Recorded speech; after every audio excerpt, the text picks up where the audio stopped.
Bienvenue à la séance ordinaire du 1er décembre 2025. On va y aller avec l'ouverture de la séance. Est-ce que j'ai un proposeur? Parfait. Avant d'adopter l'ordre du jour, on va remettre nos déclarations des intérêts pécuniaires des membres du Conseil à la directrice générale.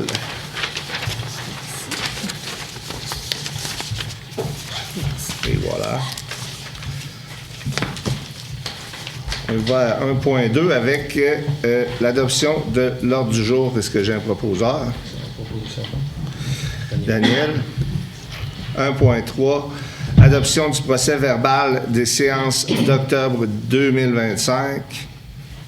C'était pas de novembre? De novembre, oui. Ouais.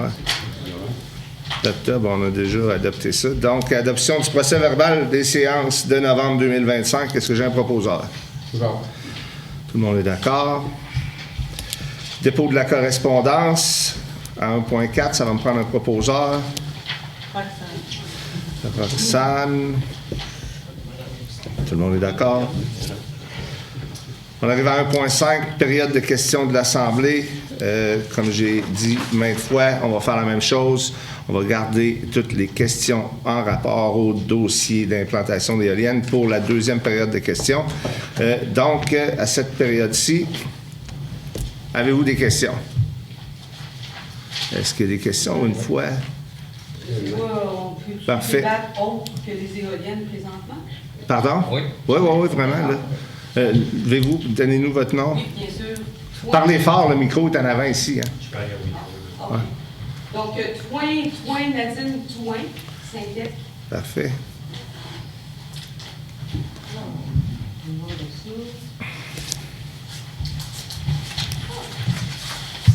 En fait,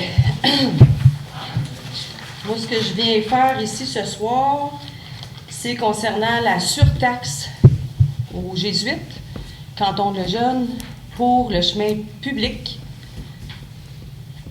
de canton. Oui. Donc, alors, on avait un peu discuté de ça v'là un mois ou deux. Et puis, vous nous aviez signifié que le dossier était clos et vous nous avez envoyé des documents, 3 documents, entre autres. Je remets en contexte pour ceux qui n'étaient pas là dans l'ancien conseil. Oui. OK, on a été chargé, exigé, imposer une surtaxe pour un chemin public qui commence au canton jusqu'au nord, quelque part. C'est une taxe quand même assez élevée. C'est 550 $ pour les terrains qui ont un bâtiment dessus, 275 $ pour les terrains vacants. Et ce, à vie, selon M. Blouin. Donc, moi, je reviens là-dessus.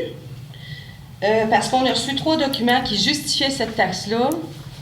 Entre autres, qu'on était un territoire non organisé. Je ne crois pas qu'on est dans ces réseaux-là. On n'est pas un territoire non organisé. On n'est pas non plus sur les terres de l'État. Et on n'est pas un domaine privé comme l'exemple de les taxes de la TUC. Moi, j'ai parlé avec celle qui fait la taxation à la TUC. Et puis, leurs documents que vous nous avez fait parvenir, en fait, c'est des domaines privés à 167 km du village. Le plus près est à 32 km du village. Et c'est des domaines privés avec des chemins privés à déneiger. Donc, la situation ne nous convient pas. Nous, on parle d'un chemin public ici et pas un chemin privé. Et la personne en question qui m'a répondu trouvait ça vraiment étrange qu'on soit imposé doublement pour une surtaxe, étant donné qu'on paie déjà des frais de voirie. Elle ne comprenait rien.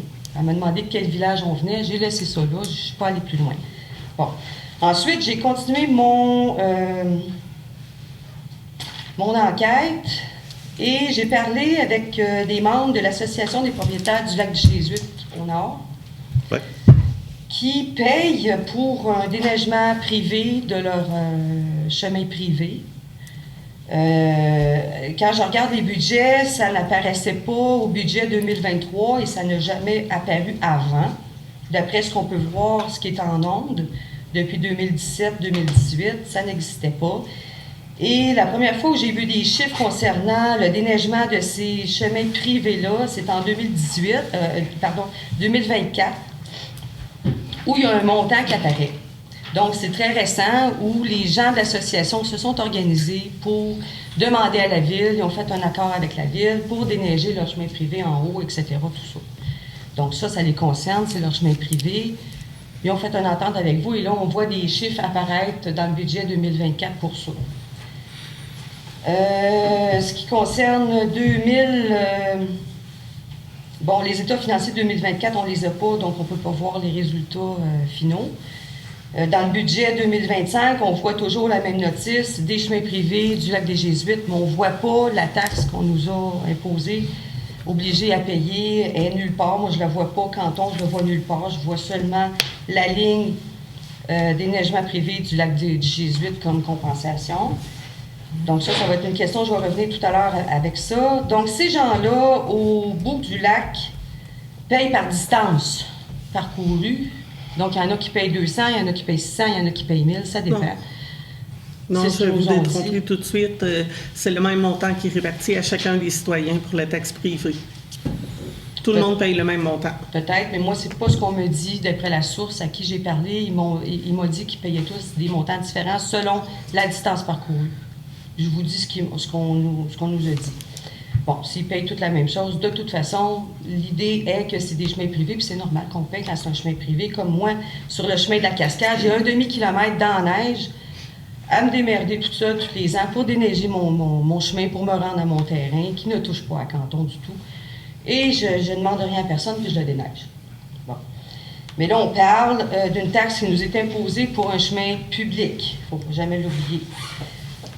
Ça, c'est une chose de ce qui se passe au nord ici du Jésuite. On sait très bien que Joseph-Saint-Amand, c'est un chemin qui appartient à l'État, c'est sur les terres de l'État. Donc, c'est public. J'ai parlé aussi avec la représentante au lac Alwyn qui a eu un remboursement pour la partie publique de leur chemin privé. Donc, la partie publique a été remboursée aussi. Et j'ai appelé aussi, j'ai fait un peu de démarche à travers... autour de la Mauricie, tout ça, et j'ai trouvé un cas similaire au nôtre, à 6 km du village, à la ville Saint-Georges, qui s'adresse au secteur du lac des Îles. Et c'est la même situation, sauf que c'est encore pour des chemins privés. Par unité, c'est 217 par contre. Ici, c'est 550, c'est quand même le double, mais toujours pour un chemin privé. Et il est très bien marqué que ceux qui ont un front, que leur terrain est en front d'un chemin public, ne sont pas assujettis à cette taxe. Donc ça, c'est d'après mon information. Ensuite, j'ai d'autres choses à dire, mais je vais y revenir tout à l'heure au niveau du budget. Donc, en gros, je ne crois pas que ça soit justifié, qu'on soit taxé pour un chemin public. Un chemin public, c'est tout le monde qui le paye, comme tous les chemins publics. Et les chemins privés, évidemment, soit qu'il y a une entente avec la Ville pour déneiger, et là, on a un frais supplémentaire, une taxe spéciale et compagnie. Mais je ne vois pas pourquoi qu'on est chargé pour payer un chemin qui ne nous appartient pas. Et ça, c'est la même situation partout où moi, j'ai fait mes recherches, où j'ai demandé gain de cause. Je vais laisser mon conjoint finaliser tout ça parce que ça va plus loin pour que vous ayez plus d'informations là-dessus. Mais ce que je demande, c'est le retrait, l'annulation de cette taxe et le remboursement de ceux qui ont payé cette année pour 2025 là-dessus.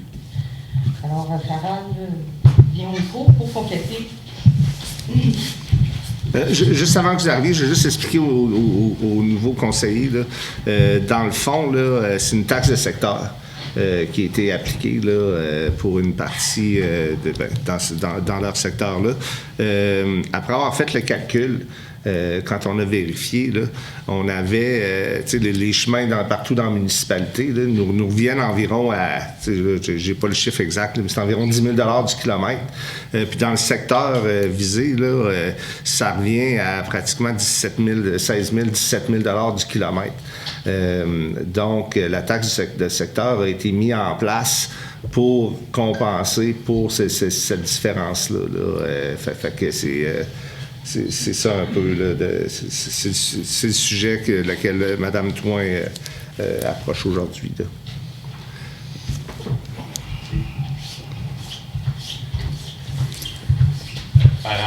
Avril Saint-Tech. Donc ici, j'ai des numéros de cadastre. Il y en a un, ça commence... en fait, ils commencent tous avec le chiffre 4873. Il y en a une 44, 447, 398, 450, 451 et 452. Ça, c'est des cadastres qui sont sur les chemins, sur la matrice de la versée de Mekiniak. Et le propriétaire, ben, c'est la ville. Donc, quand on a un chemin public, c'est public, c'est tout le monde. N'importe qui peut aller par là. C'est aussi le piste de quad. Donc, les ATV, les VTT, tout le monde, les motos, le skidoo, whatever, ça s'en va par là. Il y a aussi les compagnies qui font des coupes forestiers. Donc, les autres s'en servent de ces chemins aussi. Un chemin privé, c'est une assiette. Dans le contrat notarié, on a une assiette qui définit la largeur qu'on a besoin de prendre soin dans un chemin. Donc, mettons, dans mon cas, sur Cascade, c'est 15 pieds. Sur mon autre terrain, c'est 20 pieds.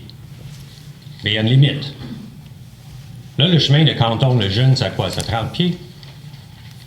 27 pieds? Je sais pas, j'arrive. À peu près, là? Oui. Ouais. Bon, ça dépend. OK. Donc, pour des gens, admettons, à Lac du Jésuite en haut, le monsieur qui paye 600 $ pour son chemin privé. Pour se rendre à son chemin privé, j'imagine qu'il y a quelqu'un qu'il faut qu'il aille par là. Il faut qu'il utilise peut-être le chemin de Canton-le-Jeune. OK. Donc, moi, il faut que je me paye pour maintenir 30 pieds d'un chemin, lorsque lui a besoin de payer juste le montant de son assiette. Non, il paye le montant. Au Jésuite, il paye le déneigement privé. Oui. C'est 36 000 $ qui est réparti entre, je ne pourrais pas dire là, combien de citoyens exactement, plus la taxe de secteur parce que la taxe de secteur, c'est pour le chemin du canton de Lejeune et le chemin Joseph-Saint-Amand, c'est 13,9 km. Donc, tous ceux qui sont au nord du lac du Jésuite, ceux qui sont au lac Bouton, ces endroits-là, ils payent tous la taxe que vous payez. Donc, le monsieur sur, mettons, chemin du Boulot. Oui. Lui, il paye le 550 $ aussi. Oui. C'est curieux parce que quand j'ai parlé avec ce monsieur-là, il savait de quoi qu'il parlait. Je dirais même que ça se peut que c'est même le président de l'association, puis c'est pas ça qu'il a dit. Donc, il y a un problème. Je peux vous montrer les comptes de taxes. OK. Ouais. C'est beau. Vous parlez de M. Léon? Non, ça, je me souviens pas. Mais on s'est vu là, sur le chemin du Jésuite la semaine dernière. On arrivait justement de ce secteur-là, moi puis Jean-Yves, pour aller discuter justement de déneigement avec les gens de l'association. Mais quand je vous avais demandé des informations, pourquoi est-ce que vous n'étiez pas capable de me donner une situation qui correspondait à la nôtre, puis à la place, vous avez donné une affaire à la TUC qui était pour des chemins privés, il y en a un qui était sur le 25, là, à 167 km de la ville. Puis en plus, ils ne payent plus ça parce qu'ils ont trouvé quelqu'un d'autre pour déneiger dans le secteur. Puis en plus, tu sais, le lac du Jésuite, là, c'est eux autres qui vous avez demandé. Parce que c'est des chemins privés. Vous avez demandé, on n'a pas de déneigeur, est-ce que vous pouvez le faire? C'est très différent que d'être imposé une montant pour maintenir la largeur d'un chemin public lorsque tu lui donnes des caractéristiques privées, comme si j'avais une assiette. Il y a de quoi qui ne marche pas là-dedans. Je suis vraiment désolé. Là. Non, je ne suis pas un avocat, moi, mais j'en suis sûr qu'il y a de quoi faire avec tout ça. Là. Ben, une taxe de secteur, c'est légal. Comme je dis, là, l'idée de ça, c'était sur ce 13,5 km. C'était vraiment étant donné que la différence était tellement grande, je veux dire, on parlait pas de 10 000 ou 12 000. Là, dans ce cas-là, on aurait évidemment juste pas fait de taxe de secteur. C'est juste qu'à ce moment-là, la différence était vraiment grande. Et puis, on voulait pas remettre cette différence-là sur les comptes de taxes des gens qui sont pas dans ce secteur. Oui, mais ces gens-là, il y a plein de monde qui sont au village, qui profitent de ce secteur-là pour aller faire toutes sortes d'activités. Le nombre de ATV qui passent devant chez nous, là, excuse, il y a plein de monde à Saint-Tech qui s'amuse par là. Là. Okay. La chasse, la pêche, toutes sortes d'activités dehors. Hein? C'est profitable pour le ville d'avoir une place comme ça. Puis, justement, je demande, pourquoi est-ce que vous n'êtes pas capable de me fournir une preuve concrète de exactement la même situation qui démontre exactement qu'est-ce que vous dites? Pourquoi est-ce que vous m'avez donné des affaires qui n'ont pas rapport? Pour que moi, après, je cours après appeler la madame de la TUC juste pour voir moi, que c'est l'information qu'on vous a donnée, c'est l'information qu'on vous a transférée, qui nous avait été transférée à nous. Là, qui vous avait donné ça? Je veux dire, on a parlé avec les avocats de la Ville. Là, quand vous questionniez la légitimité d'une taxe de secteur, évidemment, on avait vérifié avec le contentieux de la Ville. Puis les avocats de la Ville disaient qu'on avait le droit de le faire. Là. Vous savez-vous qu'un avocat, son seul problème, c'est que c'est un humain. Donc, si je dis que c'est bleu quand c'était rouge, ben, il va dire, ben, c'était bleu. Donc, il va donner des choses en fonction de que c'était bleu.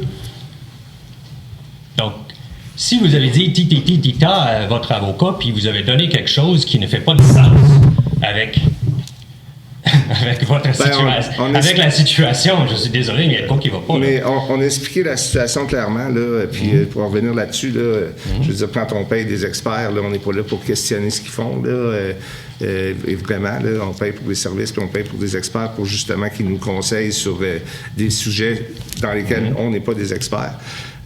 Puis comme je vous dis, là, on avait questionné vous aviez questionné la légitimité de la taxe de secteur. C'était légal de faire ça. Comme je vous dis, là, l'idée, là, le fond de l'idée, c'était vraiment de ne pas mettre cette différence-là qui était grosse. Là. On parle entre 10 000 et 16 000. C'était 6-7 000 de mettre ça sur le compte de taxes des gens du village. C'était ça l'idée à la base. Là, sur ça, évidemment, là, on est en train justement de faire l'exercice budgétaire. Puis on a regardé si les rôles d'évaluation ont changé, là, évidemment. Là, on a un nouveau rôle d'évaluation. Puis on a regardé si c'était pas possible de pouvoir faire des changements par rapport à cette taxe-là, la revoir. Puis c'est de quoi qu'on va discuter mercredi. Fait qu'on va avoir une mise à jour pour vous après mercredi soir. Là. Comme je vous dis, on n'a pas encore revisé le budget avec le conseil. Mais j'ai pas d'autres choses à rajouter. Là. Je vous donne la raison pour laquelle on l'a fait, c'était pour pas mettre ce montant-là sur les comptes de taxes des gens qui sont au village parce que c'était spécifique à un secteur. On trouvait que la différence était trop grande. Un secteur que n'importe qui peut utiliser pour s'amuser et aller faire quoi? Tout ce qu'il voudra sous le soleil. Tu sais, quand les gens, là, ils font un beau drift, là, avec leur RZR, là, beau side-by-side, là, quand ils font un beau drift, là, puis ils bagarrent tout le gravel, puis ça va tout par là. Puis là, il faut que j'aille là-bas, puis le ramasser avec mon gâteau, là. Je sais pas, là, si c'était votre chemin. Merci. Est-ce qu'il y a d'autres questions? Madame Bernier. Bonjour, Madame Bernier. Pouvez-vous me donner votre prénom, s'il vous plaît? Hélène. Hélène, merci. Moi, j'aimerais savoir qui paie, mettons, pour... on a le lac... je la barre. C'est des terres de la couronne. Qui paie le déneigement des terres de la couronne? Bien, en fait, le déneigement des terres de la couronne, c'est... Sur le chemin, mettons, du pardon, excusez-moi. Bien, en fait, l'ensemble de la population paie pour l'équivalent d'environ 10 à 11 000 $ du kilomètre. Et c'est ça, l'excédent est effectué tout ce qui est le 13,9 km qui part à partir de la surface gravelée du chemin du canton de Lejeune. Ce 13,9 km, la différence est payée par les contribuables de ce secteur-là. Mais il y a un 10 000 $ qui est payé par l'ensemble des contribuables. Mettons, les terres de la couronne, là, sur le chemin du canton de Lejeune, là, ils couvrent combien de kilomètres? Est-ce qu'ils payent, eux autres? Si les terres de la couronne payent, Oui. ils payent une compensation pour les terres publiques. Combien? On n'a pas j'ai pas le montant devant moi ce soir, mais on n'a pas le contrôle là-dessus. C'est le gouvernement qui décide. Ah, OK. Vous avez le contrôle sur les citoyens, mais pas sur le gouvernement. Non. Moi, je vais vous dire, là, OK, on a une résidence ici, près du lac Genève. Quand vous m'imposez une taxe comme ça, là, je me sens pas vraiment résidente de Sainte-Tête. Je me sens vraiment exclue. L'été, c'est ça, comme monsieur a dit, c'est des 4 roues, tout passe par là. En hiver, c'est pareil, tout passe par là. Nous autres, on paye pour eux autres. Vous autres, mettons, quand vous faites votre voirie, là, vous nous incluez dans vos prévisions budgétaires, quand vous faites votre budget de voirie. Oui. Puis là, on se fait retaxer. Là, écoutez, là, c'est bien beau, là, mais il faut quasiment en revenir de ça. Là. Puis, là, comme vous avez parlé, mettons, du chemin Saint-Joseph-Armand, le chemin du lac Bouton, le chemin du lac Archange. Qui paye pour eux autres? Bien, le chemin du lac Bouton, c'est exactement la même taxe que vous payez. Ils payent le 550 $, eux aussi, ils le paient. Le chemin du lac Archange, c'est un secteur qui est totalement différent. C'est un chemin qui est privé. C'est entièrement les propriétaires qui paient le chemin. On est combien à payer, mettons, comme résident, mettons, quand il y a une résidence et quand on a un terrain? Je vais vous donner l'exemple. On a un terrain, on paye quasiment aussi cher de taxes pour le déneigement que vaut la taxe du terrain. C'est normal. Là, écoutez, là, expliquez-moi, maman, je ne comprends pas. Quand on est une municipalité, je pense qu'on est là pour donner du service à tout le monde et tout le monde doit être égal. Moi, là, on paye des taxes pour la bibliothèque, on n'ira probablement jamais à la bibliothèque. On paye pour tous les services qu'on a fait aux citoyens, comme tout le monde. Et là, vous nous demandez, nous, parce qu'on fait partie d'un secteur, bien, vous autres, vous allez payer un peu plus pour le déneigement. Moi, ma connaissance, là, selon mes informations, c'est que dans une municipalité, quand un chemin est municipalisé, c'est égal pour tout le monde. Et en même temps, j'avais déjà parlé, bon, vous me dites que c'est une taxe de service ou une taxe de secteur. J'aimerais savoir par rapport au code municipal. Ça s'applique à quel article de loi? Ça, je vous l'avais demandé à vous, Mme Fizet.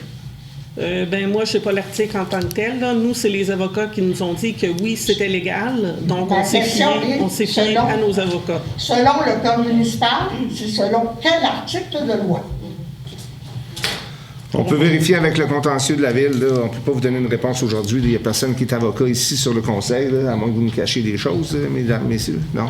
Donc, on va falloir qu'on vérifie. Là, savoir exactement le numéro de l'article de loi. L'idée, comme je vous dis, Mme Bernier, là, parce qu'on ne peut pas en parler toute la soirée, là, c'était vraiment... C'était pas important, parce que j'essaie de... ça avec 5 de taxes de... Je vous ai expliqué au début, c'était vraiment ça sur le 13,5 km. 13,9 km. Au kilomètre, c'est 6 000 $ de plus. Non, c'est pas égal. Puis on voulait pas passer la facture aux gens qui ne demeurent pas dans le secteur. C'est juste ça. Les trottoirs sont déneigés. Est-ce que vous ramassez la neige? Où ça? Mais comme ici, dans le village, là. Ouais. Est-ce que vous ramassez la neige? Oui. Ah bon? Mais moi, là, je n'ai pas payé parce que moi, je ne reste pas dans le village. Je n'ai pas payé pour le ramassage de neige. Écoutez, pourquoi moi je paierais pour un service s'applique seulement au village. Puis moi, ben, on reste en campagne, mais nous autres, on va payer un surplus de déneigement. Dites-moi sur quoi c'est basé, à part, mettons, votre étude de chiffres. Oui, ben c'est vraiment juste basé Ben, là-dessus, Mme Bernier. Je n'ai pas écoutez, d'autres explications pour vous. Pour vous, là, quelqu'un qui paye les taxes, qui reste sur le chemin du canton de Lejeune, est-il aussi important que quelqu'un qui reste dans le village Oui. ou qui reste dans un autre rang, peu importe le rang, là, Oui. il est aussi important. Oui. Mais j'aimerais ça que vous nous le montriez. Parce que comme c'est là, écoutez, au niveau du déneigement, là, je peux vous dire qu'on n'a pas vu de sable bien souvent. OK. On n'a quasiment jamais eu.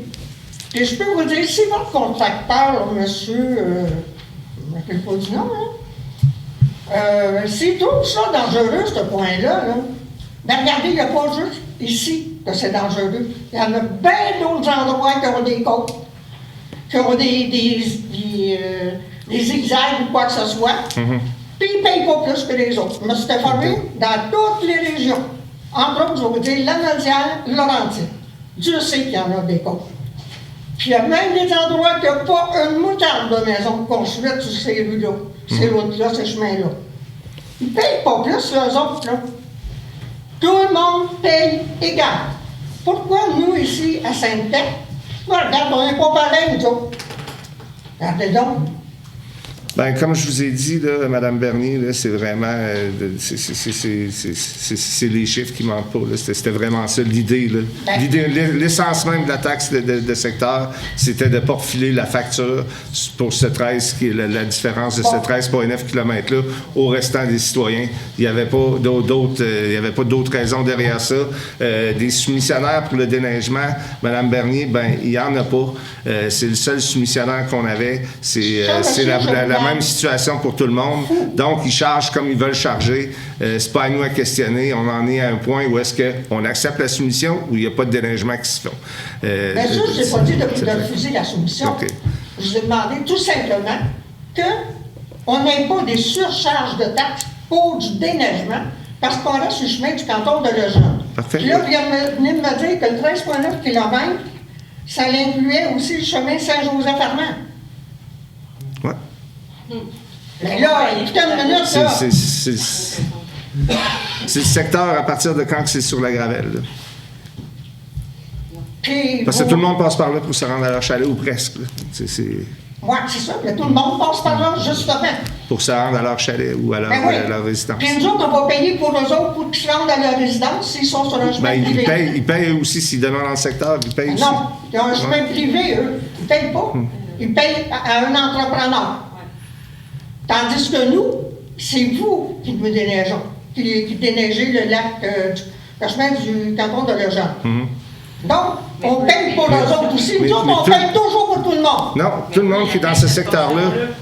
Il la paye la portion avant d'arriver là. Il la paye, là. Non, il ne paye pas, il ne paye pas. Vous me direz, mais d'abord, envoyez-moi un état de compte de quelqu'un qui laisse, mettons... Mais non, on ne peut pas vous envoyer des états de compte. Oui, les comptes de taxes, c'est public. C'est public, de toute façon.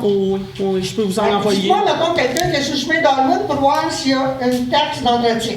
Pas le chemin Elwyn, parce que le lac Elwyn est avant le changement de tarif. Mais si on prend n'importe qui, mettons sur le chemin des Merisiers, au nord du lac du Jésuite, sur le chemin du lac Bouton, sur le chemin des Érables, sur le chemin Joseph-Saint-Amand, ils ont tous la taxe de 550 $.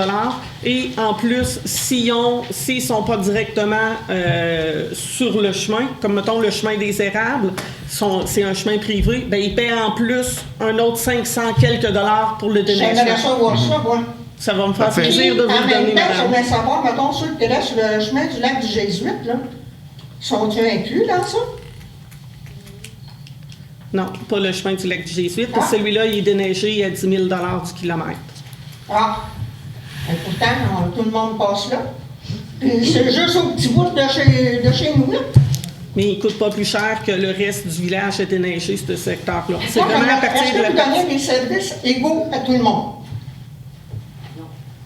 Oui, on donne des services égaux à tout le Pardon, monde, ou monsieur? presque. J'ai dit, On ne sait pas me répondre oui. on donne des services égaux pratiquement partout où est-ce que c'est possible. Oui, c'est ça.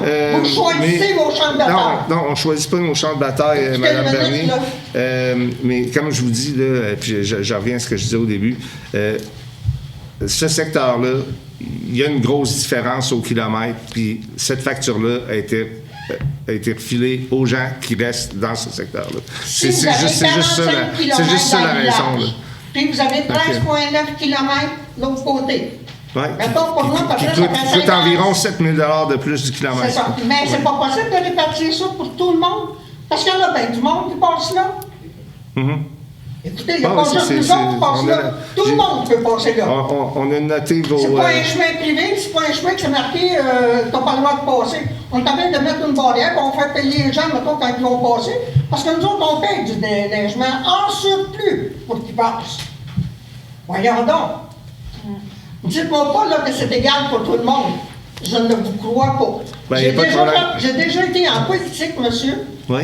Et les services, ils sont égaux pour tout le monde. Puis je vais te donner même le réseau des autobus scolaires. Parfait. Bien là, Mme Bernier, là, je voudrais... qui vont payer le même prix, puis il n'y a pas de surtaxe. Mme Bernier, votre intervention a été enregistrée. Votre désir de faire disparaître cette taxe a été noté dûment.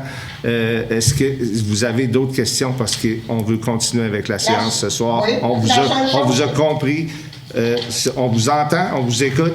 Et puis, comme je vous dis, là, on va en discuter mercredi lors du nouveau budget pour 2026. J'espère que vous ne ferez pas un cas de différence pour le chemin du canton de Legend. Ça, Mme Bernier, je vais vous dire ça quand on va avoir fait notre réunion. On va continuer à s'informer plus loin. Parfait. Bien, je vous invite à vous informer. C'est important d'être bien informé. Oui. Est-ce qu'il y a d'autres questions? C'est nécessaire dans le micro, honnêtement, parce que... Non, vous n'êtes pas nécessaire. C'est juste de vous lever puis parler fort. Parler fort pour qu'on puisse enregistrer. En fait, c'est une demande que je vous fais. Est-ce que ce serait possible, en tout cas, ce serait très apprécié, que le projet d'ordre du jour soit disponible au moins 3 jours, mettons le vendredi, avant la réunion du conseil? Ça nous permettrait de voir ce qu'il y a à l'ordre du jour. Oui, c'est parce que ce qui arrive souvent, c'est qu'il y a des points qui sont rajoutés dans la même journée. Ça fait... Je pense que les gens ici, on est toujours de plus en plus nombreux. Donc les gens seraient contents de notre visite. Ah oui. OK, merci. Mais soyez pas surpris si la version que vous avez ici quand vous arrivez n'est pas la même.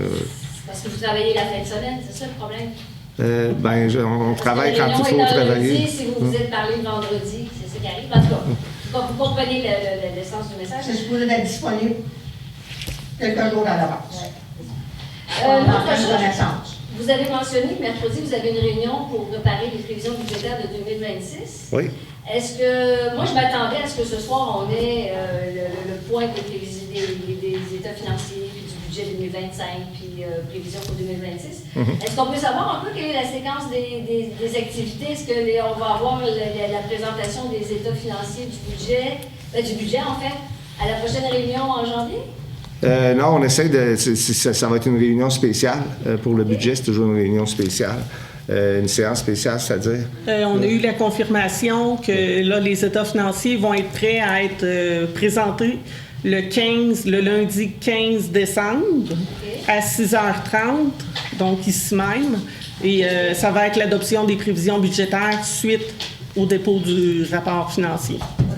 Et pour 2025, les résultats de 2025 vont être présentés à ce moment-là. Les états financiers? Oui, bien, les états non, les états financiers qu'on reçoit, là, c'est ceux de 2024. Là. Parce que 2025 est fini le 31 décembre. Okay. Donc, ça prend... On voit que ça a pris quasiment 1 an à avoir nos états financiers de 2024. Ça fait que c'est impossible que le comptable puisse faire les états financiers de 2025 alors que l'année n'est pas terminée. Vous comprenez? Fait que les états financiers de 2025, on va les avoir en 2026. C'est toujours comme ça que ça fonctionne. Okay. C'est juste que là, ça prend beaucoup plus de temps, mais toutes les municipalités font face à la même chose. Là. Je pense que M. Germain pourrait vous le dire. Il a parlé avec nos comptables lundi dernier ou mardi dernier. Okay. On fait tous face aux mêmes défis. Là. Donc, ici, sur le site de la municipalité, dans la section état financier et budget, c'est marqué budget prévisionnel 2025, mais c'est des colonnes de 2024, donc c'est correct que ce soit 2024. Parce que je regardais ça, puis j'étais un peu confus, ça.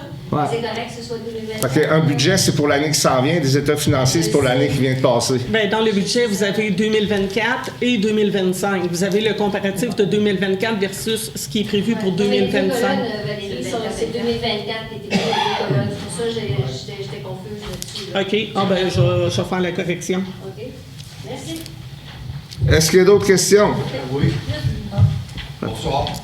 Éric Meunier, je reste sur l'avenue Notre-Dame avec ma femme, Sophie Merla. Moi, je viens parler moi aussi de déneigement. Le côté sud, il n'est jamais déneigé, à part une fois de temps en temps, quand il y a une grosse accumulation. Là, à un moment donné, il faut déneiger le trottoir, en plus de déneiger nos entrées privées.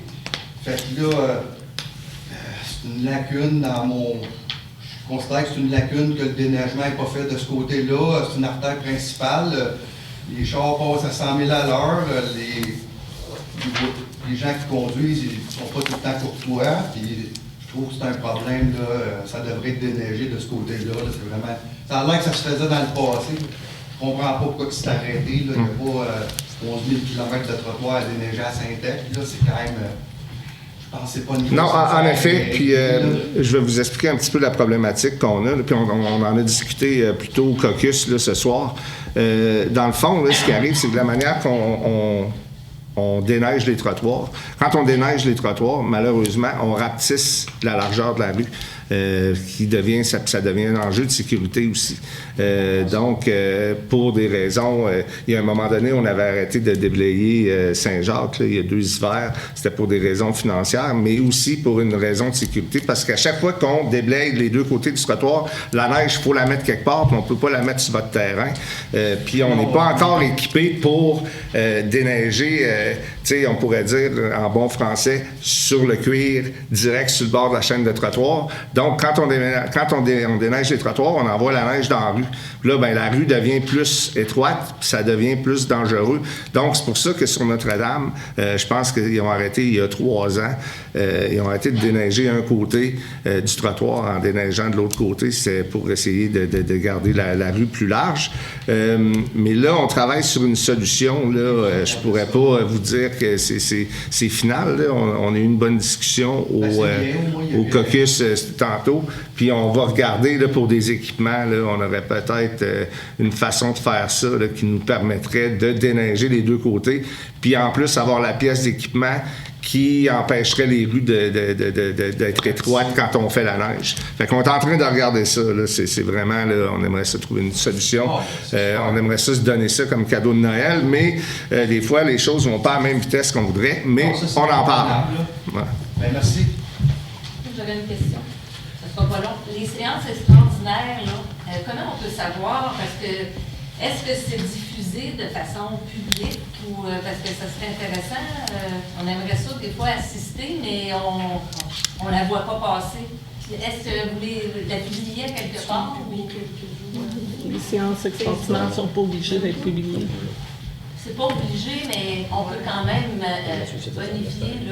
C'est pas obligé, mais par souci de transparence, s'il y a des gens qui s'intéressent au budget ou n'importe quel autre point, même si c'est pas obligé, est-ce qu'on pourrait pas publiciser comment on peut savoir s'il y a une séance extraordinaire? Faut-tu aller voir sur le site de la municipalité tous les jours?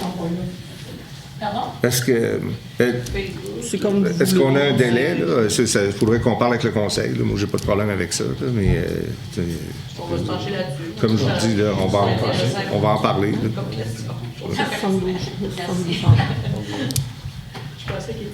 Parce que souvent, l'esprit d'une séance extraordinaire, là, à part pour le budget, là, la séance pour le budget, il faut que ça soit fait indépendamment. Mais souvent, là, on a besoin de quelque chose pour... c'est une pièce de règlement, il faut faire ça rapidement. C'est l'esprit de la séance extraordinaire. Oui, mais mettons pour le budget, c'est pour que c'est pas une urgence. Là, ça non, mais le budget, c'est toujours... je pense qu'on l'annonce à chaque année, là, la séance pour le budget. C'est annoncé d'avance, mais où est-ce qu'on doit aller voir? Là, je vous le dis, ça va être le 15. OK. C'est bon. Mais c'est toujours diffusé sur le site web de la municipalité. C'est diffusé aussi sur le Facebook de la municipalité. On doit donner un avis public 8 jours à l'avance pour le budget. OK. Parfait. Est-ce qu'il y a d'autres questions? Oui, c'est plutôt un petit commentaire. Excusez-moi, faire à l'avril 5 ans qui est encore. Parlez fort. OK. Vous avez fait une résolution il y a quelques mois concernant l'utilisation de l'autoproduction d'énergie dans un commerce. Est-ce que vous en souvenez de ça dans certains secteurs, là, dans les secteurs de villégiature, il me semble? C'était une résolution, un règlement qu'on a passé pour empêcher, pour dans le fond, interdire la génération d'énergie pour des fins commerciales à 1 kilomètre autour de tous nos lacs. C'est ça. C'est ça que je voulais juste dire. Je trouve que le langage dans ce document-là est très restrictif dans le sens que, par exemple, quelqu'un qui a un Airbnb, je donne un exemple comme ça, même si ça n'existe pas, puis je sais pas, il veut s'alimenter avec des panneaux solaires. C'est quand même commercial, puis il est en train de s'autoproduire de l'énergie. Est-ce qu'il y a quelque chose qui est réellement dérangeant pour des gens dans une zone de villégiature avec ça? Ben, techniquement, là, Airbnb, on s'entend que c'est pas un hôtel. Fait que je vois, on pourrait avoir la discussion. Là. Oui, c'est commercial, mais non. Normalement, Airbnb, c'est supposé d'être dans une résidence d'une personne. Fait que je crois que ça serait un point défendable là, facilement, je pense. Là, que c'est pas. Quand on parle de commercial, on parle de. Quand on parle de commercial, là, on parlait de génération d'énergie là, à échelle industrielle. Je ne sais pas, si quelqu'un veut faire une serre, puis il veut mettre une panneau solaire puis une éolienne, je sais pas. Non, je ne penserais pas qu'on ait besoin d'aller là. C'est pas ce qu'on parlait. Là. C'est juste pour voir s'il y a une possibilité de clarifier le langage. Parfait, c'est noté. On va regarder ça. Est-ce qu'il y a d'autres questions? Pierre Germain, Stentec. J'ai vu passer qu'il y avait un nouveau rôle d'évaluation. Oui. Avec une augmentation moyenne de 55 %. C'est 47,4. 47,4, merci. J'imagine que c'est pour 47,4 sur l'ensemble des immeubles. Il y en a qui doivent avoir une augmentation plus grande et d'autres moins grande. Lorsque vous allez présenter le budget le 15 décembre, allez-vous nous donner le détail du rôle d'évaluation, savoir où est-ce qu'il y a des augmentations plus élevées, plus faibles, comme telles, qu'on puisse évaluer effectivement la participation de chaque groupe par rapport à ça. Ça fait partie de notre rencontre de mercredi. Excellent. Dans la réflexion aussi, j'entendais les commentaires sur la taxe spéciale. Est-ce qu'au niveau des emprunts qui sont faits pour, entre autres, on voit que dans le village, il y a eu plusieurs travaux, égouts, aqueducs et réflexion de rue, quand même majeurs. Est-ce que les emprunts sont inclus dans la taxe aqueduc et égouts? Ou c'est l'ensemble de la population qui paye pour les emprunts? Valérie? Bien, en fait, ça dépend du règlement d'emprunt en tant que tel. Quand c'est un règlement d'emprunt qui contient un volet voirie, habituellement, c'est sur l'ensemble des contribuables, parce que c'est une route qui est accessible à l'ensemble de la population. Par contre, si on parle d'un règlement d'emprunt qui est pour, comme mettons, quand on a monté l'aqueduc dans le chemin Saint-Pierre-Nord vers Hervé-Jonction, bien ça, c'était pour un secteur. Donc, c'est uniquement ce secteur-là qui paie. Donc, ça dépend du règlement, de la nature du règlement. Là. OK. Donc, je vous inviterai à regarder ça aussi là, dans l'analyse budgétaire et les taxes spéciales. OK? Parce que si, effectivement, on paye pour une partie des travaux du village, et je m'attendrais que les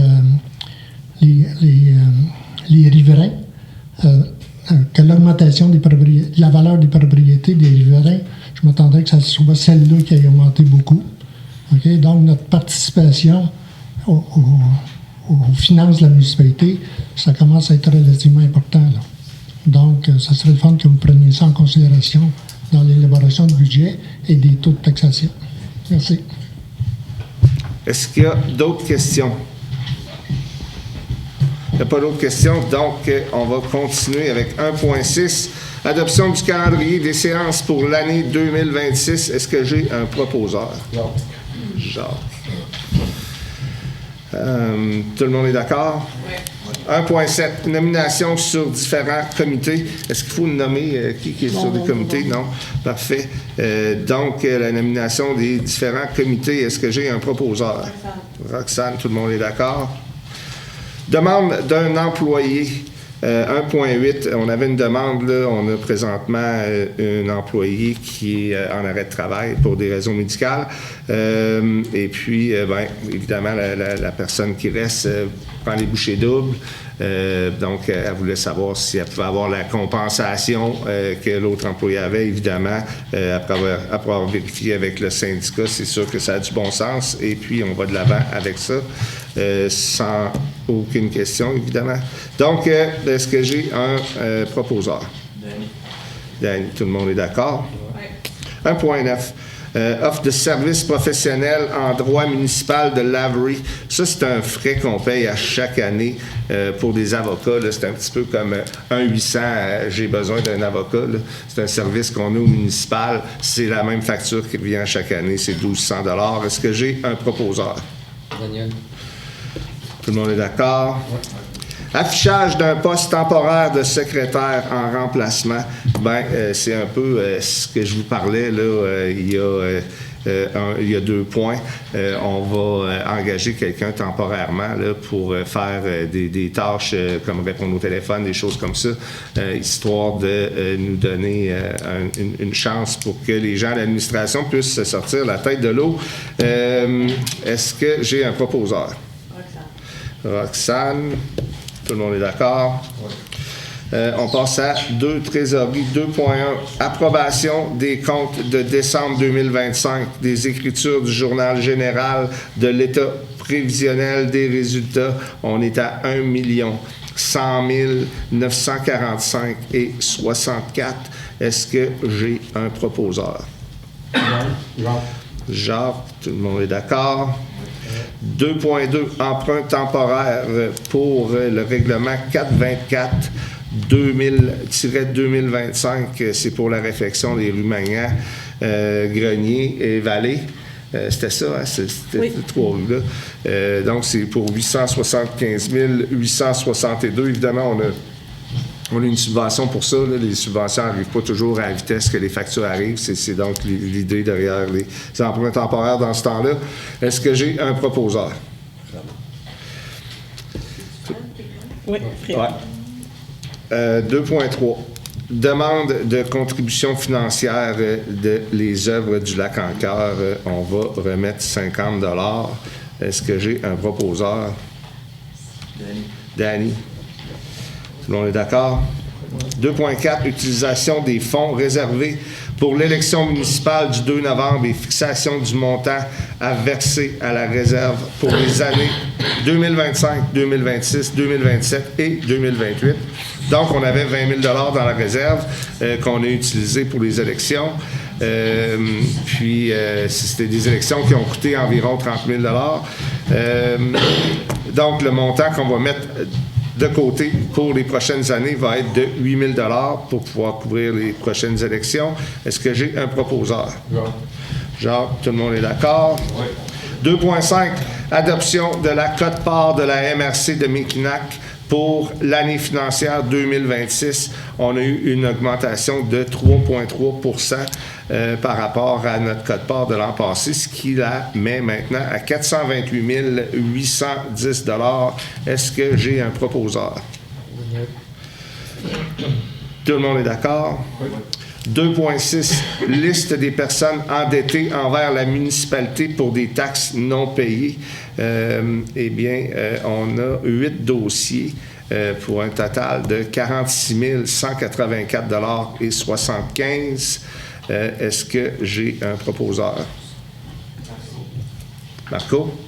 Tu peux dire 8 dossiers en vente pour taxes? Oui, 8 dossiers en vente pour taxes. Oui. 8 dossiers en vente pour taxes, en effet. 2.7, Demande de contribution financière de la fabrique 5 heures de Marie pour le Noël du cœur. Une donation de 100 $. Est-ce que j'ai un proposeur? Roxane. 2.8. Demande de contribution financière de l'école secondaire Paul Lejeune pour leur album de finissant. On va y aller avec 50 $. Est-ce que j'ai un proposeur? Fred. Tout le monde est d'accord? 2.9. Demande de contribution financière de la Fondation du foyer de Sainte-Thècle. On y va pour 100 $. Est-ce que j'ai un proposeur? Jacques. Vous êtes tous d'accord?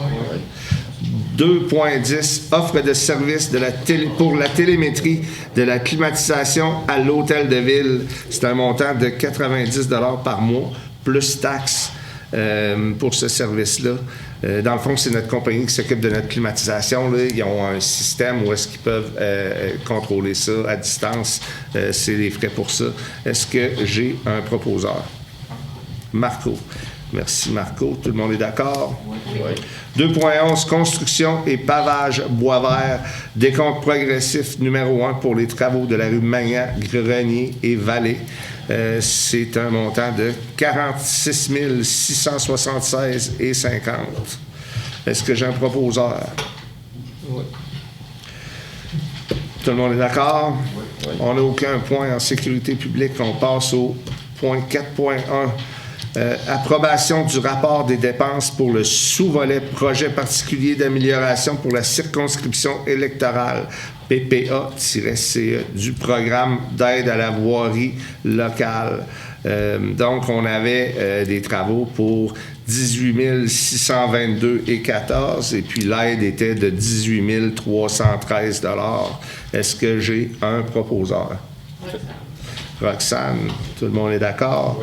4.2, offre de service pour la fourniture et la location de containers à l'écocentre municipal. Donc, c'est 525 $ plus taxes. Ça revient chaque année. Est-ce que j'ai un proposeur? Fred, merci. Tout le monde est d'accord? 4.3, demande des propriétaires de la 4e avenue du Lac-Roche-Nord pour l'ajout de 2 bacs à déchets. C'est refusé. En fait, là, ce qu'on s'est rendu compte, c'est que les bacs sont pleins de matériaux de construction, puis le bac de compost puis le bac de récupération est vide. Donc, ça serait important d'utiliser le bac de compost et de récupération. Ça viderait probablement les bacs à déchets. Est-ce que j'ai un proposeur? Monsieur, ça va aller à la séance de... c'est par rapport à ça. Oui, parfait. On va aller aux questions tout à l'heure. On va avoir une période de questions. C'est pas exactement vrai. Parfait. Bien, on va y aller quand on va arriver à Il faudrait avoir de bonnes preuves. Parfait. On va arriver là, ce ne sera pas très long. C'est qui a proposé? C'est qui a proposé? Danny. Parfait. 5.1, adoption des prévisions budgétaires revisées 2025 de l'OMH de Mekinac. C'est un déficit de 591 723. La part de la municipalité est de 3 547 $. Est-ce que j'ai un proposeur? Jacques. Tout le monde est d'accord? Oui. On passe à 7.1. Nomination des représentants officiels pour la bibliothèque pour l'année 2026. Donc, les représentants seront Marco Bacon et Madame Proux, qui est toujours notre bibliothécaire qui travaille avec nous depuis longtemps. Est-ce que j'ai un proposeur? Roxane. Merci, Roxane. Tout le monde est d'accord? Oui. 7.2, réservation d'un artiste pour la fête nationale. On remet ça. Ça va être reporté. 7.3, demande de prêt de site pour un mini-relais pour la vie. Donc, ils ont besoin du pavillon des jardins et puis du préau et puis du bloc sanitaire au parc. C'est positif, on veut y aller de l'avant. Est-ce que j'ai un proposeur? Roxane, tout le monde est d'accord? Oui. Parfait. On n'a rien aux affaires nouvelles. Donc, on peut passer aux questions de l'assistance et, comme on a fait par le passé, avant de passer aux questions sur le fameux dossier des éoliennes, on va y aller avec les questions qui sont à n'importe quel autre sujet. Vous étiez là en premier. Votre nom? Paul Reynolds, la 4e avenue. Parfait. C'est moi qui ai écrit la lettre pour les 13 résidents. OK. Bonjour, madame la conseillère, monsieur le conseiller, madame la directrice. Là, combien de temps que les trois bacs ont été installés sur la 4e avenue? Je ne sais pas, Danny, tu sais-tu? 2011. En 2011, il n'y avait seulement que 8 résidents permanents. Je ne me souviens pas, c'est là. 3 bacs en 2011, par exemple. 3 bacs. 2. Aujourd'hui, on est 13 résidents permanents. Si vous faites le calcul, ça a doublé, quasiment. Parce que en 2010, on peut dire, après l'enquête que j'ai faite, il y avait déjà un citoyen qui venait pas l'hiver. Il y avait M. Roger Goyette qui passait ses hivers à l'extérieur. Il y avait un autre résident qui passait ses hivers à l'extérieur. Il y avait 2 autres résidents qui ne venaient pas. Aujourd'hui, il y a 13 résidents qui sont là, presque permanents, continuellement, sauf une personne, qui est Mme André Groslo, qui vient seulement avec les fins de semaine.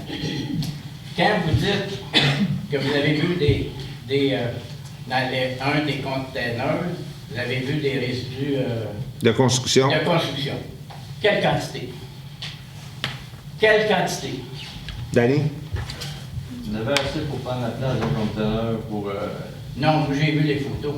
Monsieur, les élus, Bon, c'est toi qui ramasses. Il y avait tout simplement le fond. Moi, ce que j'ai vu sur photo... Est-ce que vous pouvez le montrer? Oui. Parce que le conteneur mesure combien? 4 pieds? Il y avait combien? Ça, c'est le camion à déchets. Ah! C'est quoi le problème? Non, dans ce fond-là, regardez la longueur du conteneur, la largeur, c'est un fond. Ça, c'est le fond de mon camion. Ben oui, c'est le fond de votre camion. Mais dans le conteneur, il n'y avait pas tout ça, là. Il y avait tout ça dans le conteneur. Oh! Je ne veux pas les bacs par-dessus les bacs, là.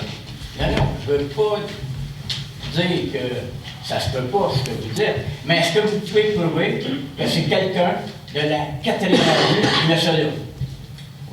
Ah non, est-ce que vous pouvez le prouver? Je ne peux pas le prouver, mais ça... Bon, est-ce que... Je vous pose la question. Vous ne pouvez pas le prouver. Pourquoi vous pénalisez tous les citoyens de la 4e avenue, tout simplement parce que vous avez vu dans un bac? Est-ce que dans tout le village, vous prenez des photos de chaque petit bac qui aurait des résidus commerciaux? Si une problématique, il va le faire. Oui. On a eu une problématique, fait que je l'ai faite. Ben, pourquoi vous l'avez fait? Vous avez une demande? Ben oui. Vous avez une demande de vérifier ça? Non. Ben oui, on a une demande au conseil qui ont demandé l'ajout de bac. Ça vient de vous. Oui, ça vient des des résidents. Des résidents. Parce que vous Quand j'ai passé le 4 semaines, il y avait encore des matériaux, puis il y en avait cette semaine. Puis depuis le temps que je ramasse là, c'est la première fois qu'il y a une demande de bac supplémentaire. Mais c'est parce que C'est là, le droit on de est faire 13. depuis 2011. On est 13. Oui, mais pourquoi l'année passée? Vous étiez comment l'année passée aussi? L'année passée, on n'était pas 13. Ah, ça va bien coup. Ben, c'est parce qu'il y en a qui vont aux États-Unis. C'est parce qu'il y en a qui vont aux États-Unis. Je vais vous montrer tout simplement la photo qu'ils ont oublié de peut-être vous montrer. Là. On va prendre une petite photo ici. Pour voilà. Ça, c'est les conteneurs. Fait que pour le peu qu'il y avait dans un des bacs, 3 bacs remplis au complet. Au complet. Fait que pénaliser tout le monde parce qu'il y a peut-être un résident ou quelqu'un de l'extérieur qui est venu mettre des résidus dans un des bacs. Chose, c'est pas correct. Chose qu'on a le droit. On a le droit d'avoir un bac supplémentaire. Moi, je viens d'être augmenté de 108 000 mon évaluation. 108 000 pour mettre des vidanges par-dessus des vidanges. Un bac, ça ne coûte pas si cher que ça.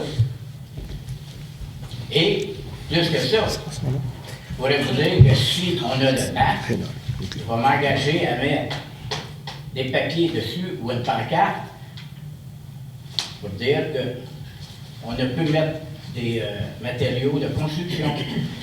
L'autre question que je vais vous poser, si vous dites que les matériaux de construction ont été mis par un des résidents, est-ce que vous pouvez vérifier au dépotoir pour le mois de novembre, décembre, s'il y a des résidents qui sont allés porter le matériau de construction? Parce qu'il y a des permis de construction qui ont été donnés. S'il y a un permis de construction qui a été donné pour la 4e avenue, puis qu'il n'y a aucun matériau de construction qui a été porté au dépotoir, vous avez le coupable. Parce que moi, je ne peux pas être là à vérifier qui met les résidus. Fait que moi, je demande que ça soit revérifié, la demande, et que ça soit accepté. Un bac seulement. J'en demande pas 50, j'en demande un. Parfait. Bien, M. Reynolds, on va rediscuter avec le conseil, mais pour l'instant, pour cette demande-ci, c'est refusé. On en reparlera au prochain caucus. Mais vous allez pouvoir me l'écrire que c'est refusé. Oui. Parce que moi, j'envoie ça à tous les résidents. Oui. La réponse que vous allez donner. Oui. Mais dites-vous une chose. On peut pas dire la moitié. On voulait qu'il récupère un peu. Oui, tout est inscrit dans la résolution. Oui. Dites-vous une chose, c'est que les animaux vont mettre le pied et la griffe de ça, là. Et qui va ramasser le vidange, vous? Débarquez-vous de votre camion? Qui va ramasser le vidange? Qui? C'est les employés municipaux qui y vont. Ouais. Donc, est-ce que vous avez d'autres questions, M. Reynolds? Pas par rapport à ça, mais j'en ai un autre. OK. Pas par rapport à ça. Je vais prendre de l'avance. Tantôt, on disait, il y avait une madame qui disait pour où est-ce qu'elle demeure, c'est qu'elle payait des taxes pour tout le monde qui passait, les cateaux, les ci, les ça. Et c'est la même affaire pour chez nous.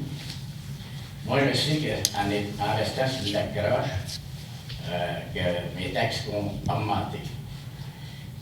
Par contre, j'aimerais ça faire une suggestion à la municipalité. C'est lorsqu'ils donnent les permis pour les bateaux. Les bateaux qui viennent, quand ils vont à la municipalité, le monsieur dit « Ah, moi j'ai un 25 forces. » Il oublie tout simplement de dire qu'il y avait un 1 avant le 25. Oui, on sait que c'est une problématique, là, M. Reynolds. On fait ce qu'on peut. Non. Il faudrait que quelqu'un... On a changé la réglementation. Quand ils viennent avec les bateaux, les gens au bureau regardent, mais tu sais, ils viennent pas toujours avec le bon bateau. Oui, il faudrait, mais je veux dire, ça prendrait une police des bateaux qui suivent de chez eux au lac. Parce que moi, je vais payer des taxes supplémentaires pour celui qui est en plein village, puis qui a le gros bateau, qui prend 2 stationnements, puis que c'est lui qui vient sur la croche, c'est lui qui casse nos pieds. L'an passé, j'étais obligé de siffler le monsieur, donc il a risqué de faire un accident avec ses 3 enfants, il l'a fait éjecter simplement de la tripe qui tirait, parce qu'il roulait à une vitesse terrible. Monsieur Reynolds, attendez, votre question, c'était quoi au juste? Je veux juste pouvoir noter votre question. Ma question, c'était pas une question, j'ai jamais dit une question. OK, bien, c'est parce que je vous ai dit que je vous demandais de vérifier les bateaux, les moteurs qui allaient venir, parce que c'est moi qui paye les taxes pour ceux du village qui, eux autres, ne payent pas les taxes aussi chères que moi. C'est eux autres qui viennent s'amuser sur le lac Croche, pendant que nous, on a tous des petits pontons à notre âge. Puis eux autres, ils ont des gros bateaux qui roulent, puis qui cassent nos pieds. Fait que je vous suggère de bien vérifier. On vérifie du mieux qu'on peut, possiblement avec les moyens qu'on a. On a un conseiller qui habite sur le lac aussi, qui nous garde au courant des choses qui se passent là. Donc, on fait vraiment de notre mieux, puis on a même mis la réglementation beaucoup plus stricte au printemps pour pouvoir adresser le problème. Mais comme n'importe quelle pièce de... Pardon? l'imposition de la vignette, on Ouais. l'avait On a monté aussi les prix de vignettes, mais comme n'importe quelle réglementation, entre ici et Shawi, c'est 90 km/h, puis je connais plein de monde qui roule à 110, c'est la vie. On voudrait bien que tout le monde suive la loi à la lettre, mais malheureusement, c'est pas le cas. Mais je vous assure qu'on a mis de la réglementation en place et puis on est toujours ouvert à la mettre plus stricte s'il faut la mettre plus stricte, mais on fait vraiment là, notre possible, là, comme je vous dis. Là, puis je pense que la pièce de réglementation qui a été adoptée le printemps passé était vraiment un message clair dans cette direction-là. Est-ce qu'il y a d'autres questions? Monsieur Veillette. Monsieur Veillette. Vous avez parlé tantôt que la revalorisation, une augmentation de 47,48 %. Est-ce que vous prévoyez baisser le taux? On va discuter de ça mercredi. Comme je vous dis, là, le taux serait censé baisser. Ouais, c'est pour ça qu'on se fait une réunion pour parler du budget, puis on se fait une réunion pour parler des évaluations. Puis cette réunion-là a lieu mercredi. C'est juste pas de l'oublier. Merci. Madame Frenette. Madame Frenette?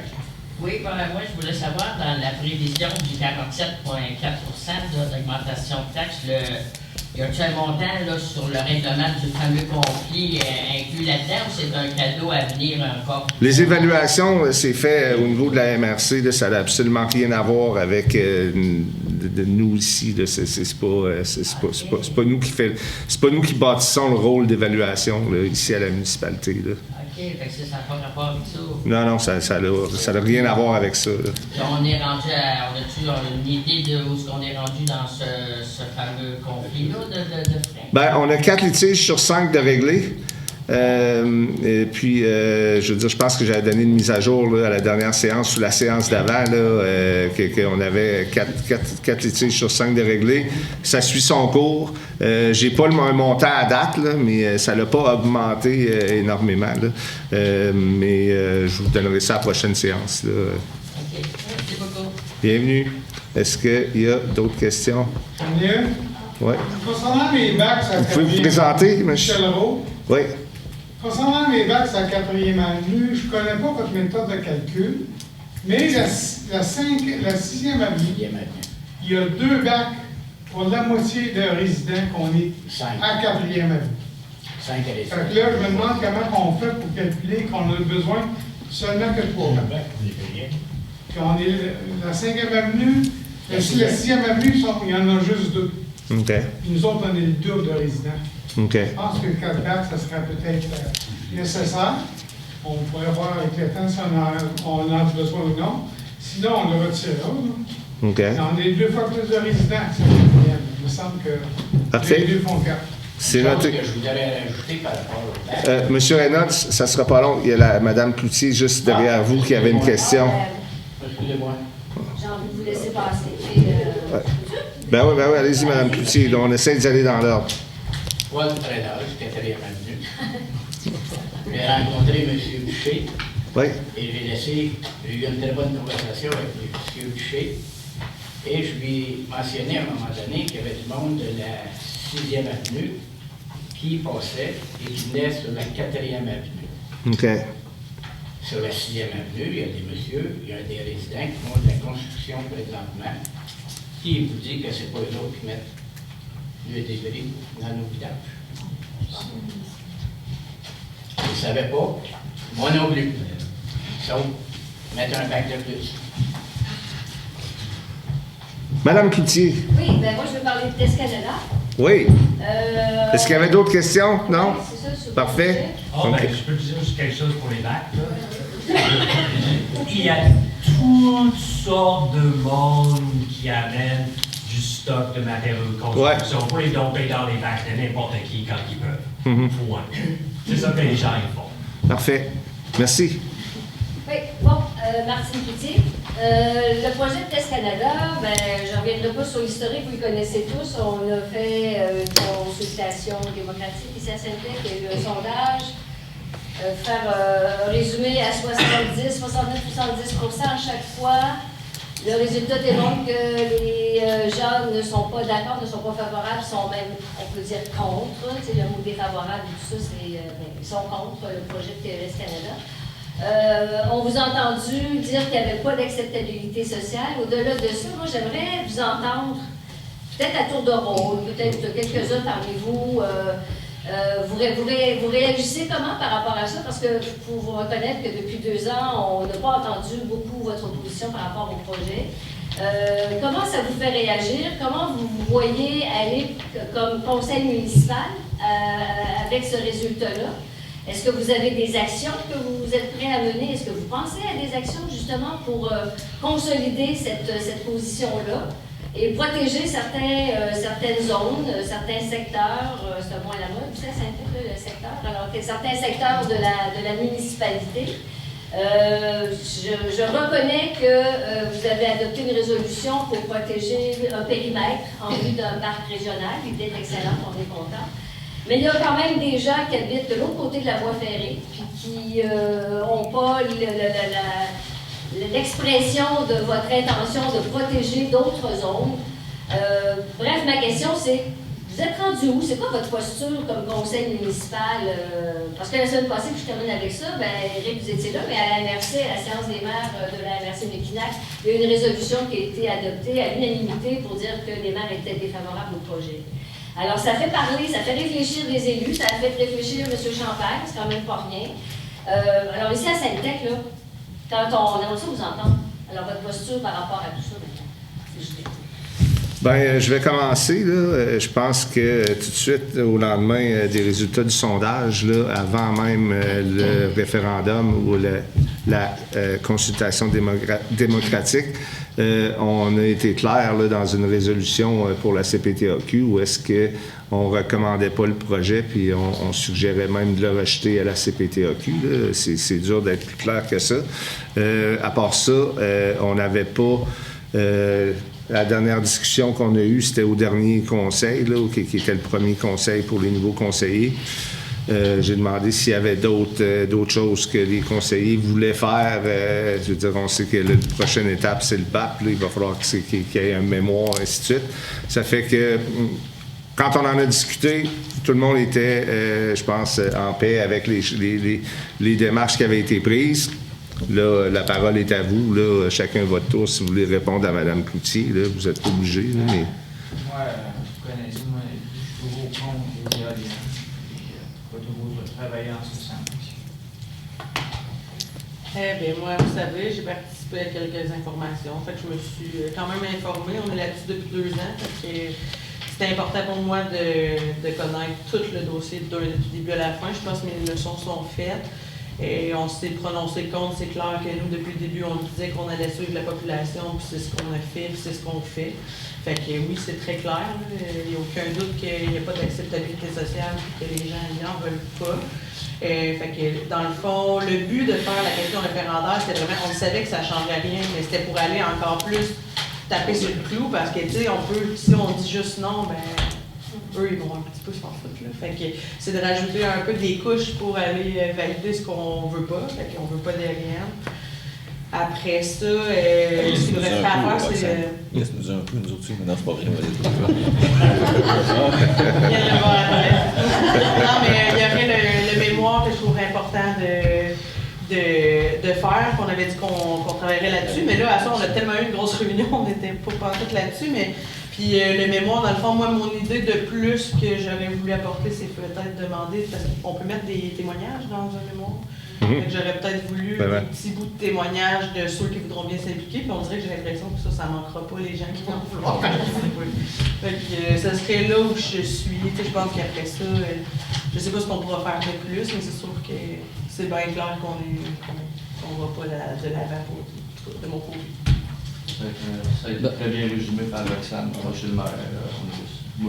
On est de cette position-là. Toi aussi? Oui. Moi, pour ma part, j'ai vraiment été en faveur. J'ai 2 enfants, j'ai 2 petits-enfants, puis tout ce beau monde-là demeure à Saint-Adèle. Fait que j'ai pas besoin d'en dire plus. Je suis pas d'accord avec ça. En espérant que ça va mourir dans l'œuf. À mon tour.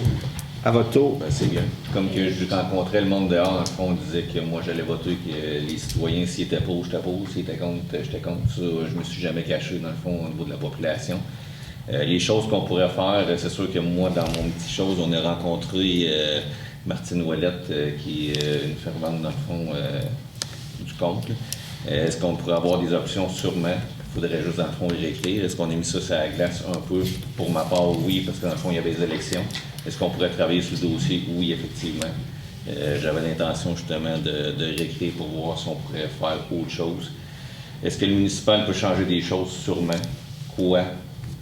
Pour l'instant, dans le fond, c'est mon métier, moi, c'est ambulancier. Fait que tout ce qui touche, mettons, ça, j'en ai aucune idée. Mais j'ai, dans le fond, l'accord de Martine Ouellette, comme quoi, qui était prête à nous aider dans ce sens-là, si on avait des questions. Fait qu'il reste à voir si le conseil, dans le fond, s'il veut ou veut pas. Fait qu'on est là, de mon côté. Moi, je suis d'accord, parce qu'Éric est tout à l'heure, on a pris des résolutions éventuellement quand il y a eu le sondage. On a suivi quand même le processus aller jusqu'à la fin. Puis moi, je suis d'accord avec ça présentement. La population a décidé que c'était 70-30%. Donc, moi, je suis bien d'accord avec ça qu'on suive ces procédures-là éventuellement. Donc, je suis d'accord avec tout ce qui arrive présentement. Oui, il y a quelque chose à faire éventuellement dans l'éventualité, mais on ne sait pas si personne avec ça présentement. Ça va venir éventuellement. Merci. Est-ce qu'il y a d'autres questions? Oui. Madame La Liberté. Je veux juste savoir, parce que la résolution de la CPTAQ, tout ça, c'est super, là, toutes les actions qui ont été faites, mais ça a un pouvoir d'influence. C'est pas, je pense pas que la CPTAQ va prendre une décision nécessairement sur le fait qu'on n'est pas d'accord parce qu'il n'y a pas d'acceptabilité sociale. Tu sais, ça a un pouvoir d'influence. Mais la municipalité peut avoir plus de pouvoir, un vrai pouvoir légal de protection du territoire. Parce que c'est vraiment de juridiction des municipalités. Ça, c'est à savoir jusqu'où, là, c'est complexe, là, c'est sûr. Justement, vous pouvez consulter des personnes qui sont habilitées peut-être à vous aider là-dedans, protéger le territoire, parce que dans le fond, c'est toute la population qui est contre le projet de Test Canada. Présentement, il y a une partie qui est protégée. C'est 70%, là, mais oui. Oui, mais c'est important de ne pas ignorer le 30%. C'est juste ça que je dis. Il y a une différence entre toutes les 70. C'est ça que vous allez dire, je suis pro, mais l'idée, c'est que c'est 70-30. Je ne veux pas qu'on ignore le 30%. Non, on n'ignore pas, mais je veux dire, la démocratie a décidé. Bon, non, je suis d'accord avec vous, mais on ne peut pas dire toute la population. C'est juste, je faisais juste vous reprendre. C'est 70% de la population, de ceux qui ont voté. Bon. Mais il y a des gens qui restent par là aussi. Là. Fait que ces gens-là, justement, il faudrait s'en occuper aussi. Il faut protéger le territoire au complet. Il ne faut pas... Fait que là, vous demandez d'interdire l'utilisation du territoire au complet. Le plus possible. Identifier les zones, les secteurs qu'on juge importants. Mais là, quand on regarde la RCI, vous ne trouvez pas que ce qui reste, le peu qui reste de territoire, c'est... Ils vont en manger toute une. Ces personnes-là sont à côté de Sainte-Adèle. Okay. Puis ils vont en manger toute une parce qu'il y en a 10 juste là. Il y en a 7 ici. Oui, mais je veux dire, Sainte-Adèle est collée, là. C'est comme s'il y en avait combien il faudrait compter, là, parce qu'on ne sait jamais avec Tess c'est quoi exactement. Là. On sait qu'ils vont être, puis ça change constamment. Les cartes, on va sur le site de Tess, on n'est même plus capable de voir les cartes. Parce que on a cette discussion-là depuis 2 ans, vous comprenez qu'on ne peut pas prohiber l'usage du territoire. Puis là, présentement, où est-ce qu'on est, surtout avec la nouvelle pièce de réglementation qu'on a passée pour le parc régional, j'ai pas le pourcentage, là, mais le pourcentage qui reste de territoire qui serait possiblement constructible et pas grand-chose. Il faut appeler un chat un chat. Là. Ce qui reste de territoire, il n'en reste vraiment pas beaucoup. Là. Non, il reste la partie sud. Fait que c'est pour ça, rendu là, je vois difficilement qu'est-ce qu'on pourrait faire pour rendre ça encore plus strict. Là, il n'en reste pas beaucoup. Rendu là, on prohibe l'utilisation du territoire. C'est là que je veux dire, il y a une juste... Il y a comme un buffer, là, je m'excuse de l'anglicisme, Mais à un moment donné, il faut qu'on garde une partie du territoire, infime soit-elle, pour le développement éolien, parce que c'est les orientations gouvernementales, là, vous savez, toute l'histoire, là, ça fait 2 ans qu'on est dedans. Mais on peut réglementer autrement. On peut réglementer par la hauteur des éoliennes, on peut par le nombre, on peut réglementer, c'est ça, là, c'est de regarder toutes les possibilités, sans dire il y en aura, de limiter, de dire complètement, d'interdire, on ne peut pas. Mais on peut, il y a d'autres façons peut-être, il faut juste s'informer, je veux dire, il y a des gens qui réfléchissent à ça. Puis par la hauteur des éoliennes, par le nombre, par la densité, il y a sûrement des choses à regarder. Parfait. Mais sur la hauteur, on avait posé la question à Mme Cloutier lors de ma rencontre. Puis c'était quoi la réponse? Vous m'aviez dit, Mme Cloutier, dans le fond, si on réglementait la hauteur. Moi, on a parlé de ça? Oui, dans ma rencontre. Ben, je me souviens pas, excuse-moi. OK. Ben, c'est que dans le fond, vous m'avez répondu qu'on multiplierait, dans le fond, le nombre d'éoliennes. Au lieu d'en avoir 7, on multiplierait. C'est la réponse que j'avais eue. Ben, pas nécessairement. Non, ben, ça dépend. Non, ben, je me souviens pas d'avoir même pensé ça, là. Je m'excuse, Frédéric, mais c'est pas grave, là. Mais l'idée en fait, l'idée, c'est qu'on aimerait savoir, vous savez, même si on a obtenu 70% contre, je pense qu'il faut maintenir une certaine vigilance. Puis je pense qu'il ne faut pas se tenir pour acquis que tout est réglé, puis on est en paix avec ça, puis bravo, ça va bien, tu sais. C'est pas ça du tout. Il faut être vigilant. Puis moi, c'est ça que j'aimerais entendre de votre part aussi. Oui, vous êtes contre, puis on est content de l'entendre. Mais quand on dit qu'il y en a 70% contre, il y en a 30% pour, mais les 70 qui sont contre, ils sont dispersés sur le territoire. On a pris soin d'un territoire en particulier. Il y a une autre partie du territoire de Sainte-Tech qui est moins protégée. Puis il y a des gens qui habitent là et qui ne sont pas contre. Et qui sont contre, c'est-à-dire. Alors, il faut être vigilant. Mais on s'entend. Je veux juste intervenir ici. Donc, on s'entend qu'il y a des gens qui sont défavorables. Il y en a partout dans les zones protégées, dans les zones non protégées. Là, je vous enlève rien de ça. Mais là, on s'entend aussi pour se dire que où est-ce que les éoliennes sont présentement, là, selon le plan, là, les 7 éoliennes là, qui sont projetées pour Sainte-Tech, c'est sur des terrains qui ont été approuvés par des propriétaires. Là. On dit qu'il restait une petite bande là, où est-ce que c'était possible. Puis étant donné qu'ils sont là, c'est parce qu'il y a des résidents dans cette zone-là qui ont dit oui pour les avoir chez eux. Non, mais ce que je veux dire, là, c'est que il faut être encore aux aguets, puis se demander si les éoliennes d'un autre forme, peut-être que parce que la technologie va changer, on le sait, là, dans quelques années, les éoliennes vont être moins grosses, peut-être tout aussi puissantes. Mais moi, ce que j'aimerais entendre de votre part, c'est que vous êtes prêts à prendre des actions, si c'est nécessaire, pour éviter qu'on se retrouve encore dans une espèce de situation, parce qu'on le sait très bien, que ce soit les élus provinciaux ou que ce soit TES Canada, pour eux, le concept d'acceptabilité sociale, c'est un concept qui se construit. Puis à un moment donné, comme vous l'avez dit, M. Blouin, s'il le disait quand on donne des éoliennes, puis qu'on était obligé d'abdiquer, ben on serait obligé d'abdiquer, tu sais. C'est pas là qu'on veut aller. On veut se battre, on veut prendre l'avance, on veut continuer de réfléchir. Puis moi, dans tous les documents que j'ai lus par rapport que ce soit l'avant-projet de test ou que ce soit les études d'impact et tout ça, ils disent que les gens doivent se consulter pour identifier les zones auxquelles ils tiennent et où ils ne veulent pas avoir d'éoliennes. Là, on parle de la communauté, on ne parle pas de 2 ou 3 propriétaires qui disent « moi, j'en veux des éoliennes chez nous », on parle de la communauté. Il y a des points de vue, il y a des endroits. Je pense à Saint-Adèle, entre autres, tout ce qui est près de la Vatican, ils veulent protéger ça. C'est beaucoup plus que ça a été fait jusqu'à présent. Ben, nous, à Sainte-Tech, qu'est-ce qu'on a fait? Toute la réflexion de toutes les zones qu'on veut garder et protéger. Alors, si vous pensez qu'on l'a fait, c'est une chose. Si vous pensez qu'on devrait le faire, on peut le faire. Ça pourrait être bien intéressant d'identifier des zones. On pourrait dire après ça qu'on l'a fait. Est-ce qu'on l'a fait? Moi, je n'ai pas l'impression qu'on l'a fait. OK. Parfait, c'est noté.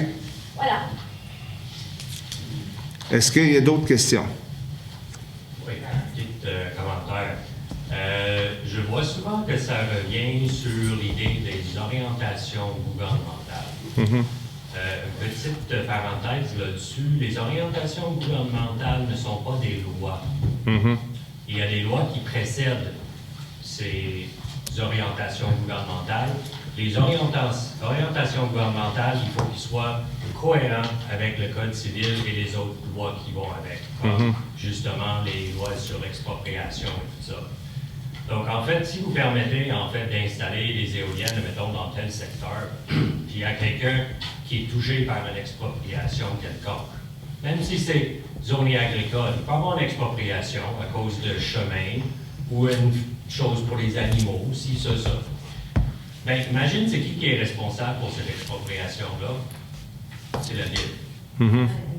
Donc, vous allez donner la permission à quelqu'un pour mettre une éolienne. Si elle a lieu de l'expropriation, bien, c'est vous autres qui vont être responsables.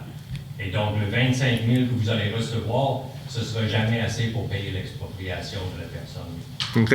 Donc, juste pour vous garder en tête que les orientations gouvernementales, ce n'est pas des lois. Et même si le CAC veut les pousser comme si c'était des lois, ils sont erronés dans leur façon de fonctionner. Parfait. Bien, M. Avril, cette discussion-là, c'était avec M. Legault, il faudrait que vous l'ayez. Moi, je peux vous dire que les fois que j'ai été assis autour d'une table avec des élus provinciaux, c'est pas arrivé souvent. Puis les fois que c'est arrivé, on nous a mis évidemment les fameuses OGAT dans notre assiette, puis nous ont demandé de changer la réglementation en fonction de ça. Est-ce que je suis là à vous dire que c'est la bonne chose, c'est la mauvaise chose? Non, je vais juste vous dire que c'est exactement ça qui est arrivé. Donc, on peut en faire ce qu'on veut, là, mais c'est pas... C'est pas nous qui décident. Le gouvernement provincial et subir des possibilités d'expropriation et rendre le budget de la ville scrap parce que le gouvernement provincial, vous avez dit des conneries? Oui, parce que le gouvernement provincial décide, M. Avril. Non, mais le gouvernement provincial, il ne décide pas tout le temps. Hein? Bien, je vous le dis, dans ce cas-ci, oui, il décide. Est-ce qu'il y a d'autres questions? Il peut décider. Ouais. C'est pas une dictature, le gouvernement. Ouais. Non, je le sais. J'ai déjà vécu dans une dictature. Parfait. Est-ce que vous avez une question? Parfait. Est-ce qu'il y a d'autres questions? Est-ce qu'il y a d'autres questions? Des questions? Non? Parfait. On va y aller avec la levée de la séance à 9h25. Est-ce que... Daniel, tout le monde est d'accord? Merci.